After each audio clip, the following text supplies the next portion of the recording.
എൻ്റെ നാടിനെ കവർന്നെടുക്കുമ്പോൾ അതിലൊരുവളായി ഞാൻ പെടുമോ എന്നുള്ള പേടി കൊണ്ടാണ് ഞാൻ ഈ കത്തെഴുതുന്നത്. ഞാൻ മരിച്ചാൽ എൻ്റെ സ്വത്തുക്കളും ഉടുപ്പുകളും കളിപ്പാട്ടങ്ങളും പാവപ്പെട്ട കുട്ടികൾക്ക് കൊടുക്കണം.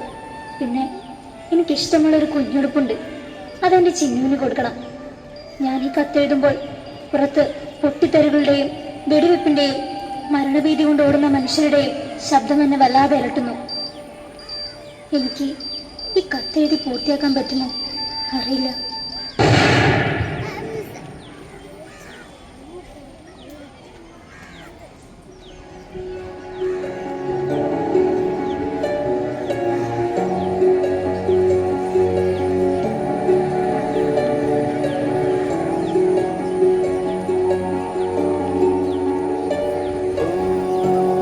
जीना जीना उड़ा गुलाल माई तेरी चुनरिया लहराए।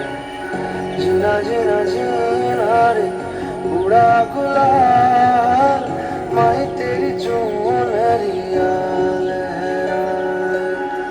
रंग तेरी रीत का, रंग तेरी प्रीत का, रंग तेरी जीत का लाई लाई लाई। रंग तेरी रीत का, रंग तेरी प्रीत का, माई तेरी चुनरिया लहराए। जब जब मुझ पे उठा सवार माई तेरी चुनरिया लहराए। जीना जीना रे उड़ा गुलाल माई तेरी चुनरिया लहराई। എൻ്റെ അമ്മയെക്കുറിച്ച് ഞാനൊന്നും പറഞ്ഞില്ല അല്ലേ? എല്ലാവരും പറയും ഞാൻ എൻ്റെ അമ്മയെ പോലെയാണെന്ന്. എൻ്റെ കണ്ണും കാതും കവിളും എല്ലാം. എനിക്ക് വേദനിച്ചാ എൻ്റെ അമ്മയ്ക്കും വേദനിക്കും.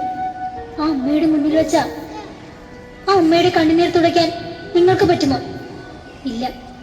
എൻ്റെ എല്ലാ ആഗ്രഹങ്ങളും നിങ്ങൾ ചാരമാക്കി കളഞ്ഞില്ലേ? എൻ്റെ അമ്മയുടെ മടിയിൽ കിടന്ന് കോതി തീർന്നിട്ടില്ല. എന്തിനാ എന്തിനാ നിങ്ങൾ എന്നെ ചുട്ടുകൊന്നേ?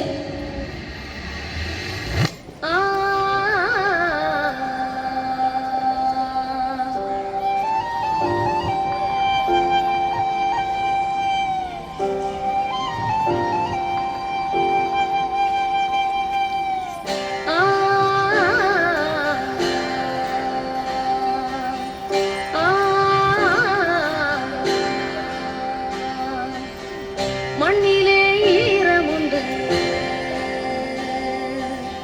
മുൾക്കാട്ടിൽ പൂവുമുണ്ട്, നമ്പിനാൽ നാളെയുണ്ട്, കൈത്താങ്ക ജീവനുണ്ട്. എங்கே போனாலும் பொன்வானும் கண்ணோடு எல்லை இங்கில்லை வாக்காலம் நம்மோடு. മണ്ണിലെ ഈറമുണ്ട്, മുൾക്കാട്ടിൽ പൂവുമുണ്ട്. വ്യക്തിവൈരാഗ്യങ്ങളും യുദ്ധവെറുകളുമില്ലാതെ പരസ്പരം സ്നേഹിക്കാൻ മാത്രം അറിയാവുന്ന ആ കുഞ്ഞു മനസ്സുകളോട് നിങ്ങൾ എങ്ങനെ ക്ഷമ ചോദിക്കും? നിന്റെ മേലിൽ സൂര്യൻ ഉദിച്ചു നിൽക്കുന്ന പകലുകൾ പോലും ഭയം കൊണ്ട് ഇരുണ്ടതായി മാറി. നിന്റെ പ്രതികാരങ്ങൾക്ക് ബലിയായത് ചിരിക്കുവാൻ മാത്രം അറിയാവുന്ന വരും തലമുറ കൂടിയാണ്. സ്നേഹം കൊണ്ട് നദികൾ ഒഴുക്കേണ്ടിടത്ത് നിങ്ങൾ രക്തം കൊണ്ട് നേർച്ചാലുകൾ ഉണ്ടാക്കി. അതിൽ നിന്ന് നിങ്ങൾ എന്ത് നേടി? ഞാൻ ഹിമ. ഇനി എത്ര നേരം ഞാൻ ജീവനോട് ഉണ്ടാകുമെന്ന് എനിക്കറിയില്ല. ഉദിച്ചു വീഴുന്ന തീകോളങ്ങൾ എൻ്റെ നാടിനെ കവർന്നെടുക്കുമ്പോൾ